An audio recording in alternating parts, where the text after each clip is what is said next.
Thanks, everybody. Welcome to Build. I am your host, Ricky Camilleri. From the drug dealer in Go to the sheriff in Deadwood, which we are going to talk about, to Justified, to the theater, and now in its second season as a real estate agent with a big, bloody problem on his hands, Timothy Olyphant has been a part of some of the most beloved TV shows and movies out there. Let's take a quick look at a trailer for the second season of the fantastic Santa Clarita Diet, starring him and Drew Barrymore. What about kidnapping? Why don't governments do more to stop that? Oh, hi, honey. We were just discussing international affairs. Last night I saw you swallow a man's tongue like an oyster. Don't you think it's a bit ridiculous for us to keep lying to each other? You're right. I'm sorry. How was school? It was good. Did you see Eric? How's he doing after last night? While he was at the Rite Aid picking up cleaning supplies, the oddly insightful girl who works there asked him out, so actually I think he's doing okay. Eric's dating the Rite Aid girl? Good for him, huh? Yeah, I guess. You know, it's hard to show your best friend. You just have to think about what makes Eric happy. Oh, Mom, no. I don't need life advice from people who were just plotting a kidnapping. Timothy Olyphant, everybody. Thank you very much. Thank you very much. Thanks for being here, man. Thank you for having me. Good to see you. I want to talk all about Santa Clarita Diet, but I'm just going to get this out of the way right away. Yesterday, it was announced that Deadwood is shooting. The Deadwood movie is shooting. That's not what they announced yesterday, is Apparently, permits have gone through for it to be something that is shooting with the tax incentives have gone through for Deadwood to start shooting next year. That's what I read. Well, that's not the same thing. That's not, it could still fall apart? It's show business, man. Up until the first day, it could fall apart after shooting. In my experience, I have found the best way to approach things is it only is what it is. And as I understand it, yesterday they announced that Deadwood movie has been given a tax credit. That's all it is. It doesn't mean it's shooting. No, it only means that it got a tax credit. To possibly shoot. I think that's as I understand it, yes. Have you seen a script? I have read a script. You have read the script, right? Yeah. It's David Milch doing I imagine it's incredible. It is. Yes, it is. And I really do hope it happens. I can't wait. Yeah. Santa Clarita Diet, season 2. I love this show. It's gory. It's silly. It's really great. It's such an interesting tone. I like to think of it as geniusly stupid. Geniusly stupid. That's how I refer to it. What made you want to be a part of the show? When the creator Victor Perez, excuse me, right? Victor Fresco? Victor Fresco. Victor Fresco. When he came to you with this idea, what were your first thoughts? It's nothing like anything we've seen you do before. That is true. Yes, nothing like. Yeah, I mean, yeah, I've done some. I've done comedies, but I've guest starred in comedies, half hours, but very different than. Very different. I like to think of my dramatic performances as comedies as well. So, anyway. Is that true? It is true. Yes. You actually, I can see that. You're the type of actor that I've noticed over the years always sort of looks for a way to sort of be comic. Not maybe comic's the wrong word, but funny, even in very dramatic roles. I think I like some comedy in my drama. I like drama in my comedy. Yeah, my favorite performances are dramatic performances are funny. My favorite actors are, I thought Deadwood was an extremely funny show. Speaking of Deadwood, I thought Justified was a very funny show. I thought De Niro's performance in Taxi Driver was very, very funny. I say that all the time, and people. Yeah, I don't think you're alone. But people always go, "Whoa, Taxi Driver!" And they're like, "Are you kidding?" The moment he takes Sybil Shepherd she leaves the porno theater, and he's trying to explain to her that these are movies that couple. It's hilarious. I'm telling you, all these look. Most dramatic performances that are free of comedy, or at least what I think of, I find most of my favorite dramatic performances to be delightful, even in their most heart-wrenching moments. I find most of the performances I've always really loved and responded to, I'm like, that's funny. He knows, or she knows. Meryl Streep is funny. I mean, she's funny. She knows what she's doing. Daniel Day-Lewis is very funny in There Will Be Blood. Really ridiculously funny. And Phantom Thread was ridiculously funny performance. And I think that the thing that I love about that performance, all his performances in particular, and Meryl's, all of them, the people we've mentioned, there's this amazing thing that's happening where I can't tell if they rehearsed this moment or these moments for months, or if they came up with it spontaneously. And I'd like to think of myself as someone who can pick that out pretty easily. And those performances are, they're just so hard to you know, you want to look behind the curtain and ask, like, how long did you work on that, or did that just happen? It's hard to figure out. It's so sort of magical. And there's also a sense of, there's a thing happening at both instances where it feels as though the person is so immersed in the performance that they're unaware of the camera, and at the same time they're clearly putting on a performance. Never forgetting to entertain. That's my impression of when I watch it. I mean, there's no way they don't know they're dancing to a certain music, you know. Well, how do you calculate if that's the kind of performances that you gravitate towards and love? What is the difference for you when you're doing something like Deadwood, which I think can be a very funny performance at times, because Bullock is confused and he's this tough guy who's really trying to be in control of the situation. I thought the performance got better or funnier in my whatever that funnier quote unquote as the series went. I think when I first started, I felt a tremendous responsibility.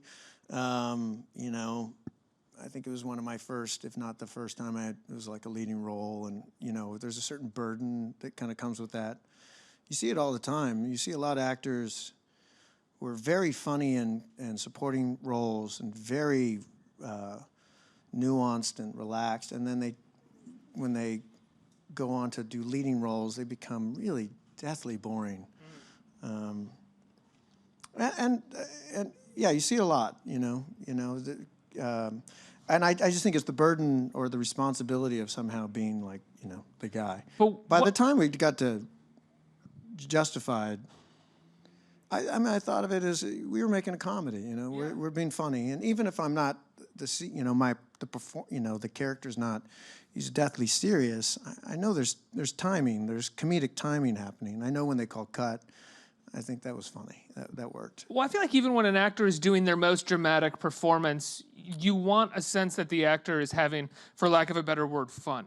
That they are enjoying, that there is a sense of someone really performing and enjoying what they're doing in front of the camera. I like to think, I mean, it's child's play. I mean, it's silly. To me, personally,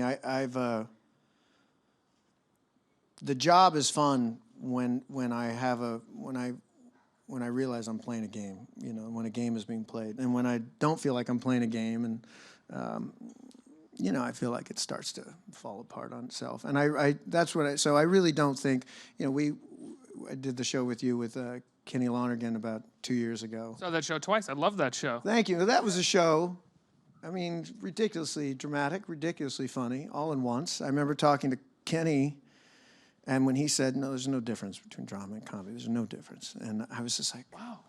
Oh, yeah. Oh, my God. Yeah. No difference. Because it's just about, I mean, when he said it, you know, I think, God, I appreciate you saying that. I kept going into the Justified room telling them we're making a comedy. And they're like, we're making a drama. I was like, there's no fucking difference. But I think it's just about, you know, it's the old thing. It's I'm not making any of this, and I'm not anything new to the conversation. It's just about the truth within the situation. Even when you're doing something that is much more about the joke and about the sort of. It's a tonal thing. As long as it's truthful within the world you're playing in, you know. I mean, this show is. I mean, it's ridiculously fun to do, but I do try to stay within. I'm attempting to stay within the truth of this world we're living in. How do you define that truth for yourself? Not that truth. That's probably way too hard to define as an actor, but the world. I don't think it's, I cannot sing, you know, so I can only, but I assume it's a similar experience. You just know when you're in key, you know, when you're in key or not, you know, you can kind of hear it. You just kind of go based on an instinct. And it sounds terrible when you slip out of it. It's kind of a similar experience. Right. You're listening for the bell of truth, you know? And you can feel it. Like you're in the middle of a scene and suddenly you go, oh, that wasn't it. That didn't I've land. given bad performances. So when I say I can, yeah, I mean, I'm capable of bad work. So this is not a like we're not pretending that I have found that truth and I bring it to every job I've ever been Do you really in. feel like you've given bad performances before? For sure. Like, I hate to say when because you don't. I thought know, the first year of, I thought, early Deadwood. I was like, it was a great show. I wish I was better in it. I thought it was okay. God, that's so I fucking thought it was hard. a little, How do you little tense. You can see the work. how do you handle that? It's you try harder. And then I've been in things where Walk around and everybody. What can I do? What can I do here, guys? Help me out. no, you can't do that. When you do bad work, you think. I'd like to think it's gotten to a place. I've been doing it for a long time now, so there's a level of It's not false modesty. I think I'm good at what I do. Yeah. I've gotten to a place, maybe the last decade or so, where I feel like there's a certain level of consistency that I bring. I know what I do. I have a better sense of what I do and what I do well, and I think I have a better sense of myself, and so I'm less likely to put myself, assuming I don't need the money, which, if they don't pick up a season 3, you'll see me in a piece of shit any day now. So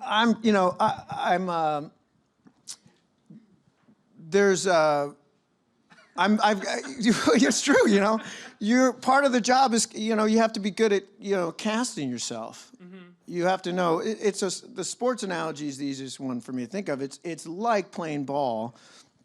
You know what your game is. You know what you're capable of doing and not capable of what you're not capable of doing. You want to try to find a ball club where you can play your game. And the worst thing is to be on a ball club where your game just doesn't fit. It's not really what they need. Or the other bad scenario is you're trying to be something you're not. And both of them are disaster, So, and I've certainly done jobs that I shouldn't have done, and there's just no way you're just in the wrong role. What do you think? You might not want to answer this, but what do you? What the fuck was I doing in there? I did not see that movie. I woke up. I was in Eastern Europe. My head was shaved. I was like, this is a terrible idea.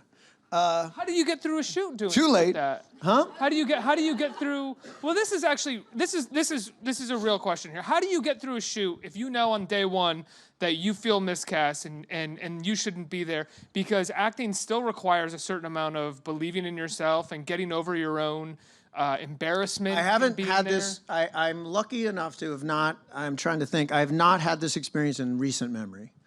Hitman's an easy example. It's pretty long ago now. And a lot of things about that movie I'm proud of. A lot of experience was, you learn from all your failures. Yeah. So I learned a lot on that one. Now, I thought, the experience that happens is, one is you get a little, there's a couple things that can happen. One, you need the money. Two, it's a huge opportunity. And so it's hard to see how you may not be the right opportunity for you, but it's clearly a great opportunity for someone. It's easy to get blinded by that, whatever it is. But you're the lead in a studio film. You're the leading man. I've had those. You're like, you're the leading man opposite so and so. They wouldn't cast you if you weren't right for it. I'm like, really? Have you been to the movies? Because they cast people who aren't right for things all the time. There's about 7 or 10 movies right now at the multiplex over there. It's less difficult for me because I'm in a position, and had been in a position throughout my career where I was never extremely famous, so they don't just offer me everything. Mm-hmm. Actors who are in that position where they just get offered everything, they got to be really good at, knowing what makes sense because they're getting offered. If you do that movie, we'll make the movie, and so they have to say, well, am I right for it? No one is going to tell them they're wrong for it. They just see dollar signs. So there's that. But I guess the question. I'll tell you the experience. The experience is you shoot your first day or your first scene, and you think, I don't know, and you think, it just feels, and, usually there's somebody there saying, no, it's fucking great. It's fucking great. Well, here's I guess actors are prone to, and this is, and you can say you're not, but I find all actors are prone at times to some kind of emotional outburst when they're in a situation. I don't know what you're talking about. Where they can't slide into something that is believable for them, and they can't find the tone or the world and have it match, and they're being told to do it a third time or a fourth time or being directed, but they're not comfortable in their own place. So when you're in a situation like that, how do you make sure that you don't end up going, just leave me the fuck alone and let me figure this out? Well, yeah, I mean, It's a totally normal, fine thing for an actor to do. I think people don't understand that's actually. oh really? I think so. You think it's the outbursts on the actors' outbursts on set? I think actor outburst. So I've taken a couple acting classes that have been like, I just want to freak out at everybody right now. This is so embarrassing. This is such an embarrassing thing to do. Like, Yeah. I want to yell at everybody. I feel like you're not doing the Screen Actors Guild a good. I think you're not making my life any easier Sorry. by telling the actors who may be listening that it's okay for the outbursts. I think we should discourage them. Fair enough. I agree with that. What I don't know. I didn't have an outburst. I probably should have. I'm honestly trying to remember. I haven't had. Again, it's been a long time where I feel like I'm in the wrong movie, It's just like a deep core thing that affects an actor. I find. Yeah, when no, you're in that place. it's a thing. You just feel, again, the sports analogy is, I know when you're forcing it. You're just pushing. You just know when you're pushing. If I knew then what I think I know now, I wouldn't have done it. I mean, so I don't think I was ever so. I think I was. It's amazing what you can convince yourself of in those situations. Generally speaking, it's good. It's going to work. I'm sure it's fine. They all seem to like it. You kind of. But I'll tell you the good news about being in those experiences. At least the good news that for me was. It gets you up a little earlier in the morning the next time, and you start thinking about. I used to show up looking. I used to show up to when I first started out. I'd show up to a set assuming that there were people on the set that had the answers. He's a director. They gave him the job. He must know what and I'll just do what he wants. They know what they're doing. So I'd show up to work. Try to, see what they wanted, try to please them. I don't, forgive me, it sounds like, a bit of an asshole, but I don't tend to show up to work that way anymore. Yeah, because you end up having so many moments where you go, you want me to do what? How is that supposed to make this better right now? I used to show up two things. I used to show up assuming everyone was really good at their job and that we were all going to be great friends. And, over the years, I now show up to work assuming that everybody's terrible at what they do and that I'm not going to like any of them. But you're still nice. And I've had so much more fun because then you're pleasantly surprised by the opposite. Yeah. As opposed to terribly disappointed and, kind of, shit out of luck when you find out, you know what, you should have showed up a little more prepared. Right, so this is actually you saying that you show up a lot more prepared now and with your own sort of ideas for how to handle the scene. Yes. Yeah. Yeah, I don't. If I don't say one without the other, it sounds awful. I love the collaboration. I love being on a set. I love the job. I really do. I mean, I keep talking about how I'm ready to. I got 1 foot in the business and I got 1 foot, out. But I really do love the job. And when it's a job like this one, when it's working with Kenny Lonergan, those experiences with David Milch on, it's just as good as it gets. You can't believe you're getting paid to do it. And I love the collaboration with the directors, and I love the collaboration. Victor and I have this. What happened when I took that approach is just the opposite of what was happening before. My relationships with the director, my relationship with the writers, and with the other cast members were more fulfilling than ever before. Interesting. Do you think that's because? Why do you think that is?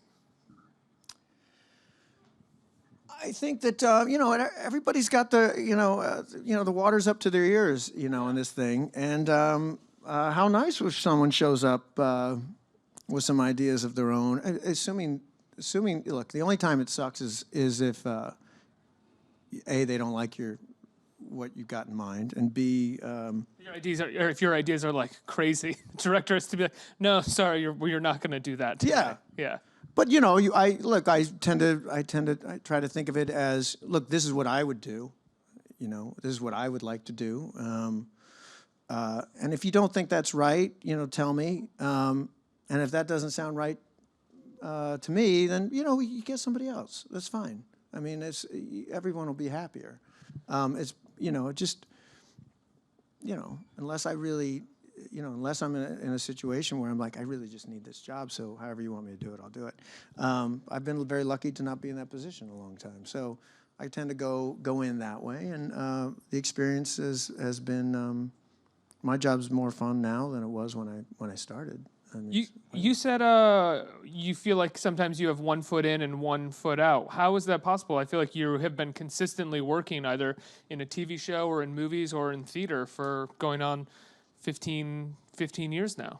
No, I mean 20 years, really.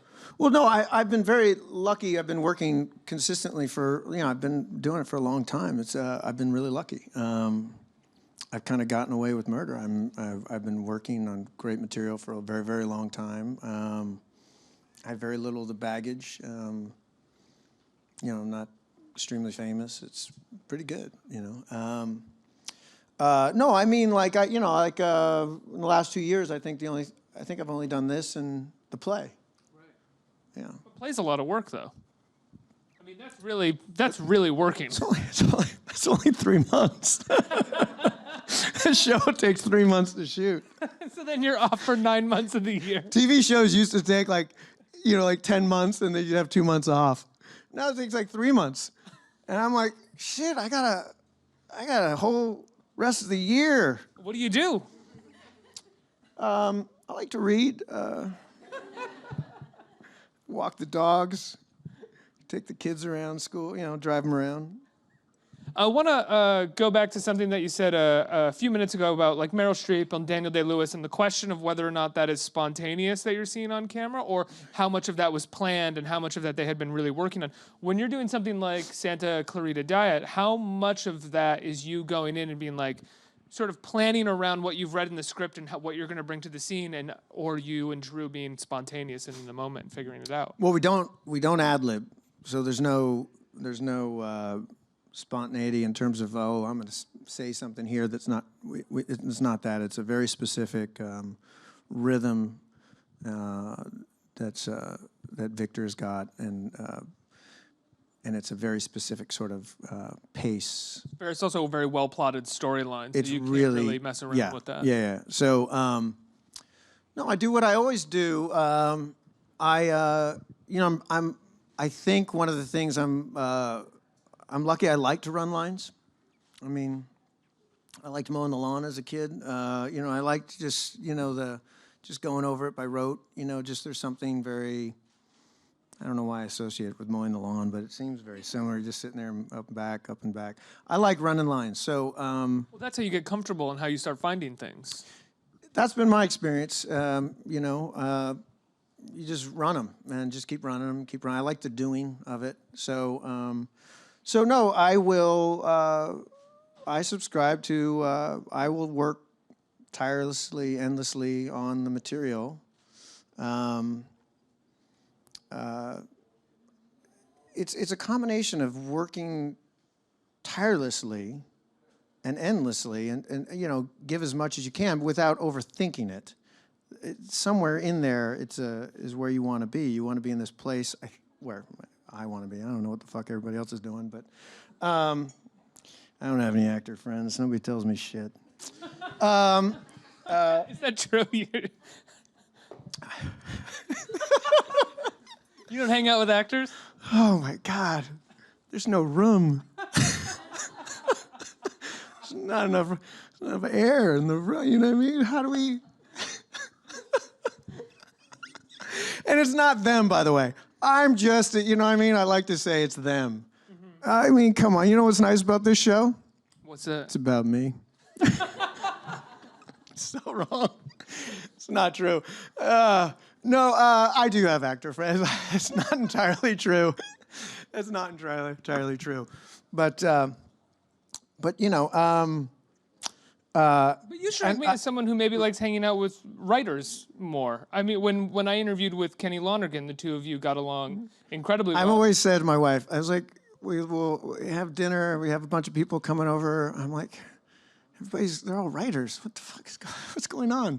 I don't know what's about writers. I love a writer. Well, what I noticed about you and Kenny Lonergan is that you really enjoyed him taking the piss out of you, which he kind of did regularly during the interview. That's true. Very funny. And was there any, and what's he getting out of it? I can't figure that out. I don't know, he just kept calling you a big star in this sarcastic way. He still does that. He still does. I'm not talking. I'm gonna see him. I'm seeing him later tonight. I think there's He sent me some text about, look, I don't want to have to, deal with my whole life can't revolve around your schedule. He sent me that text as if I had a. I'm like, what do you? I adore that man. But it seems to me like I find writers more so than actors to be, no offense to the actor sitting right across from me, to be more to be more focused on the practicals of entertainment and of storytelling. You may be right. I do know that I've been saying the last few years I'm not a successful actor. I'm a failed writer. I really have a tremendous respect for writers, and I have a tremendous respect for the craft. I really love the craft of storytelling. I love the craft of joke telling. I like painters too. I don't know what we're talking about anymore. Out of this, get out of this, get out of this. No, I'm in. I don't know. Look, I don't know how this thing's going. For me, wonderfully. Is it going well for you? For me, it's great. Yeah. Okay, good. Yeah. Well, as long as you're happy. I love actors. I do find, and I'm sure it's some, fault of mine. I do find myself on the outside looking in all the time, and I don't know why that is. I'm sure it's some sort of, insecure bullshit. But I keep thinking I'm halfway, out looking in, and that kind of thing. And I have tremendous admiration and sort of marvel at actors I've worked with that really feel like a lot of times I'll be working with another actor, and I'll think, this is the real deal. I'm just pretending to be what this person really, like when I was working with Walt Goggins,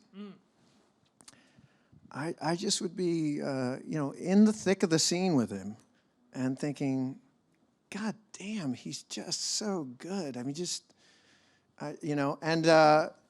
and maybe in a bizarre way, that very act of being so dialed into watching what he was doing makes me good at what I'm doing. I just find that I would be watching a guy like that, and I think he is just through and through an actor, and I just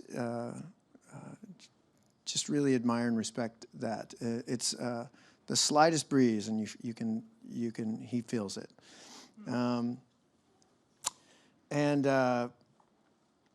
I feel like, when they call cut, I'm like, what we should do? We should come over here, and we should, I'm thinking of storytelling or something.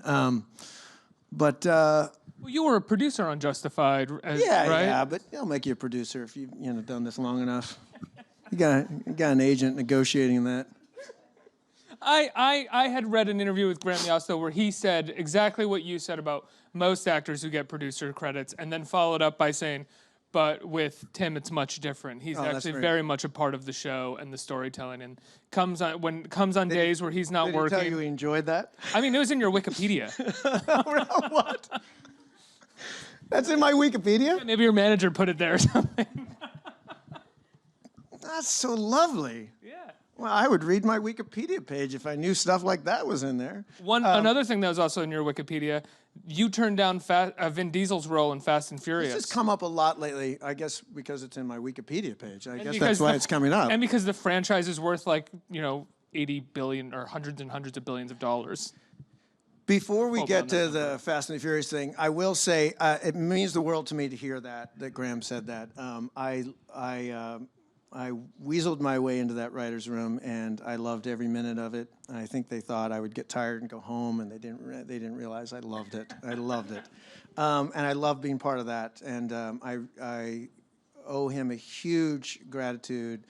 A huge amount of gratitude for letting me in there and hearing me out. And it was such a fun process to be part of that. And I do think there was something about, I'll say this as well. There's been, for me, there's been something about the more involved I've been in every other aspect of what anyone will allow me to be, the acting becomes is a vacation. It's just it doesn't allow me to overthink it, get in my head. It just becomes when they say action, it's playtime, and when they say cut, you can start thinking about all the other aspects of it. It's really a blast to be a part of it. I think it's good that I'm busy, as opposed to that whole thinking about character and backstory and. I just find it all terribly confusing and pretentious and annoying. So it's nice to be part of the rest of it. Fast and the Furious. I think if I were in that movie, it would have been a movie starring me that I had never seen, as opposed to a movie starring someone else that I'd never seen. That's the biggest difference. I didn't come out right. No, I actually, it didn't, but I know what you mean. Should I elaborate and explain to people what I think? There's been a lot of movies I've been in that I've never seen. That would have been another one. Look, I was terrified of being a celebrity when I started out, and I just thought that was the worst case scenario, is to be terribly successful before I was ready to be successful. I was terrified of being successful in something that, as we were talking about earlier, people were going to go see it whether I liked it or not. There's something when people are going to see this. That's what it's built for. And if you're if you're going to embarrass yourself in this movie, it will not stop people from going to see it. And I thought it'd be better if I bowed out of that. And then if you're not particularly into making a movie like that and it's as successful as it was and you have to make multiple, then you end up maybe being the guy who shows up to set and is the lead and is like, all right, guys, let's get it going, rather than sort of excited to work every Yeah, look, I don't, I bet a movie like that right now would be a blast for me to do, assuming it was a good fit. I think I'd probably enjoy it. I think at that time, I don't think I would have enjoyed that experience at all. I think it would have been a terrifying experience. But look, then I ended up just I think a year or two later, I was playing a supporting role in a Vin Diesel movie. And I thought, well, this didn't fucking work out at all, did it? What's the point of this? Why'd you pass on that one? Show up here and carry his laundry around.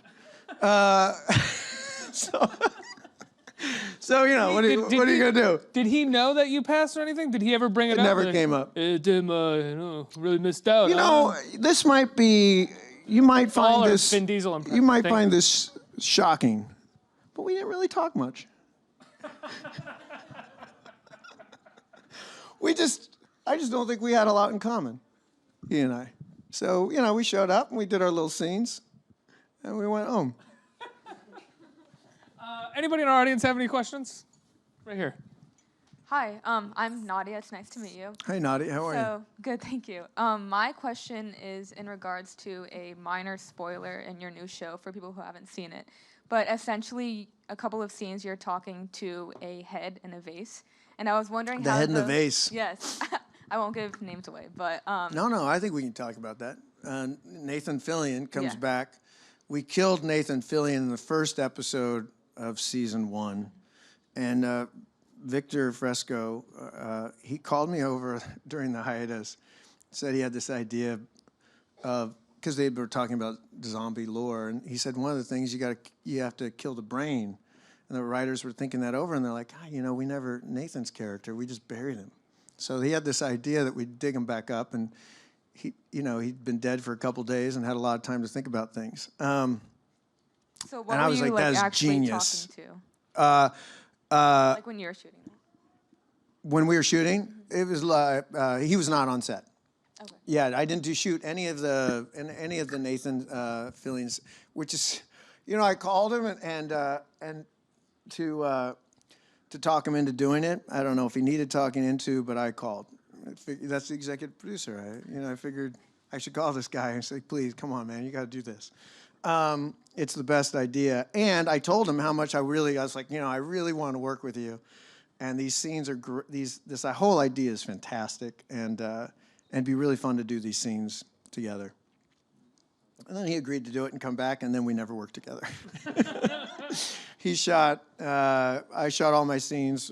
He wasn't there, and he shot all his stuff. I was gone. He was like in a green screen or something, right? Yeah. Yeah. It's like The Rock and Vin Diesel, as I understand it. They had a similar situation, but I guess for different reasons. I think so, yeah. Something I read somewhere.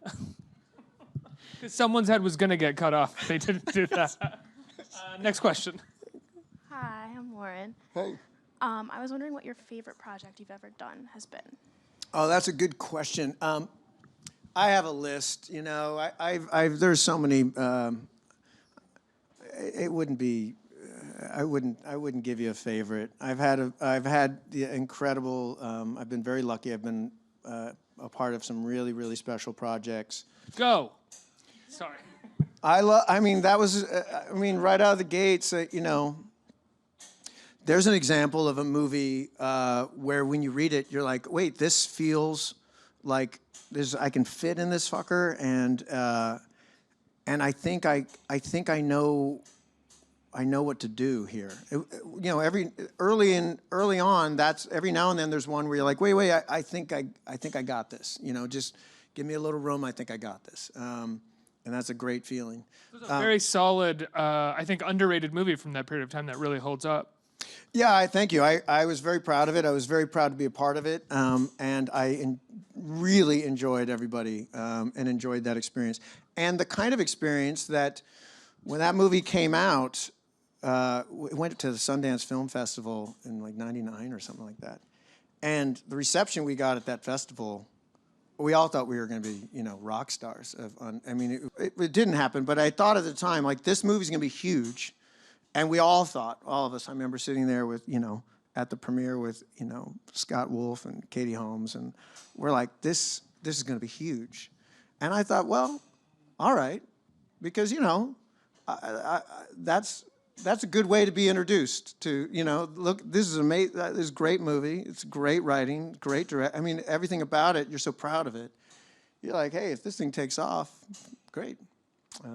There's no fear, less fear in terms of that sort of finding an audience, because you're so excited, so proud of it. Did it not at the time? No, that movie bombed. Oh, wow. Did it land at Sundance even? It was huge at Sundance. Yeah. We were like the darlings of the Sundance Film Festivals. One of those examples of, it's a sold-out show. People are scalping to get in. And the studio buys it for an absurd, Well, it had already been picked up, I think, before it went. Okay. It was in India, and then it got picked up, and but it went, and it was all the things. A lot of buzz about it, and audiences were going nuts. Everybody was going nuts about it. And the cast was like, we were all in like Rolling Stone. There was a lot of talk like, this is the new Breakfast. This is the new Brat Pack. This is the new group of young people that we'll be hearing about, and so on and so forth. Came out in the theaters, and I think it just bombed. But, it's held up. It's had a life. It was one of those things where years later, people would say, why didn't I ever hear about that movie? I was like, well. Yeah, I think it's solid. I think we have time for one more. I answered what your favorite one was for you. I don't know. Do you want to pick a favorite one, or do you want to hold on to go? No. They've all been. I mean, you can go down the list. I mean, Deadwood is an experience to this day. It just gives and gives and gives. I think fondly, and steal from, inspired by David Milch on a regular basis. It's like a little guy on my shoulder on the, what would David do? I just, as much as it was a stressful show to shoot, especially early on, and I was keenly aware of, I was watching a true genius, and I was taking in every moment. I also was surrounded by incredible, incredible actors, and I just learned so much and was so appreciative of all of them. There were so many veteran actors on that set that were so good at what they were doing. I learned so much from them that I felt like I carried into so much of my rest of my life. So that was an amazing experience. I mean, the Kenny Lonergan play. I mean, almost every play I ever did, but that one in particular, especially because it was just 2 years ago, I lost money doing that play. There's an amazing experience when you're actually losing money voluntarily to act. I moved out here to New York for 3 months. You should hit Kenny up. I got paid a couple $100 a week. I rented an apartment that cost way more than that.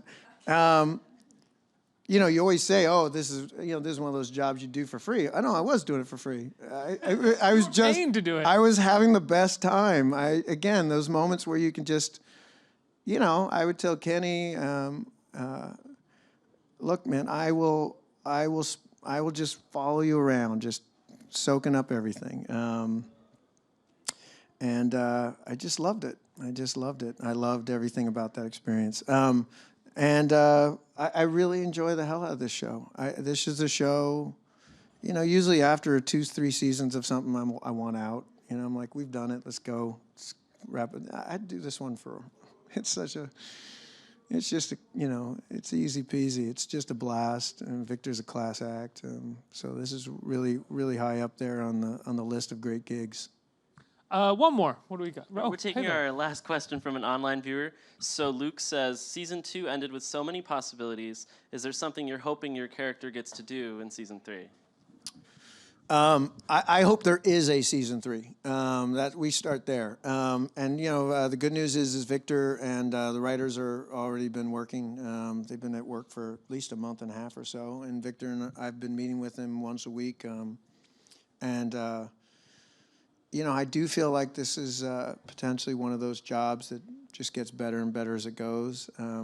It seems like we're having more and more fun with it as we go. The world is getting much more rich. I think more about not what I don't think of it in terms of I want Joel to do this year. I think more about I want to do this with the show. I want the show to go in this direction. I want the show to become more. It's a certain. I'm curious on how far we can take the storytelling. How far you can take what are the dramatic possibilities? What are the. You're looking for an opportunity to still feel like I don't know if this is going to work. Let's go for it. You want to fail. You want to try to embrace the possibility of failure. Risk failing and then be pleasantly surprised that you succeeded. It's so much fun. Yeah. So much fun. So that's what I think about when you think about another season. I love talking to you. Thank you for being here. Hope it was good for you. No, I I will say this. Because is there a time limit on this fucking show? It's online. Who gives a shit? Yeah, I've just been going. So let me just kiss your ass for a second before it's over. Because when I saw they asked if I'd come do this show, I was like, oh, I did that show with Kenny. I love that host. And me. And then when I looked up the show online, there are sometimes other hosts. And I thought to myself, well, I'm not doing it if it's that asshole. Where's the other guy that I did with Kenny? The other asshole. I was like, that better. guy's, He's really good. He's really good at what he does. Still an asshole, but better at this. Well, the jury's out on that part, but you're really good at what you do. Thanks, and, man. As are you. Well, thank you. And so it was a pleasure. You make it easy. So you make it seem easy, and I know it's not an easy gig. So I appreciate it very much. That's very nice of you. Thank you. Santa Clarita Diet's on Netflix right now. Looking Thank forward you. to the Deadwood movie. Thank you all for being here. Timothy Olyphant, everybody. Let's hear it. Appreciate it.